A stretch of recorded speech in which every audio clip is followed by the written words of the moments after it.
वो आदमी खड़ा हुआ ताकि देख सके कि क्या हो रहा है, लेकिन अगले ही पल वो एक कार के नीचे दब गया। उसने कई बार मदद के लिए पुकारा पर कोई जवाब नहीं आया। उसे बस इतना महसूस हुआ कि कोई कदमों की आवाज धीरे धीरे कार वर्कशॉप से दूर जा रही है। बेहोश होने से पहले उसने किसी की खुशमिजाज सीटी की आवाज भी सुनी। जब वो आदमी मिला तब तक उसे कार के नीचे दबे कई घंटे हो चुके थे। अस्पताल पहुंचने के बाद भी वो कोमा में ही रहा। घर लौटकर एमा ने झूठा दुख जताया और अपनी आंटी को समझाया कि सब ठीक हो जाएगा, मगर उसके दिल में तो यही चाहत थी कि वो आदमी कभी होश में ही ना आए। उसे पूरा भरोसा था कि उसकी ये गंदी हरकत किसी को नहीं पता चलेगी, लेकिन उसे क्या पता था कि स्कूल में हाल ही में आई एक ट्रांसफर स्टूडेंट चुपचाप उसकी हर एक हरकत पर नजर रखे हुए थे। एमा पढ़ाई में हमेशा टॉप करती थी। वो और घुंघराले बालों वाली केट दोनों ने डांस क्लास ज्वाइन की थी, मगर डांस में केट की प्रतिभा एमा से कहीं बेहतर थी। ये बात एमा को बहुत चुभ रही थी। डांस ग्रुप लीडर के चुनाव से एक दिन पहले एमा ने चुपके से केट का सबसे प्यारा पालतू कुत्ता चुरा लिया। जब वो कुत्ता मिला वो बेरहमी से मारा जा चुका था। अपने प्यारे पालतू को खोकर केट स्कूल ही नहीं आई और ना ही लीडर के चुनाव में हिस्सा ले सकी। अब एमा को खुद को साबित करने का मौका मिला।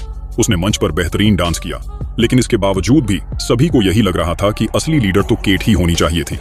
एमा बस बनावटी मुस्कान के साथ खड़ी रही, क्योंकि अब उसे समझ आने लगा था कि चाहे वो कितनी भी मेहनत क्यों ना कर ले, लोगों के दिलों में जगह बनाने के लिए सिर्फ टैलेंट नहीं, इंसानियत भी चाहिए होती है।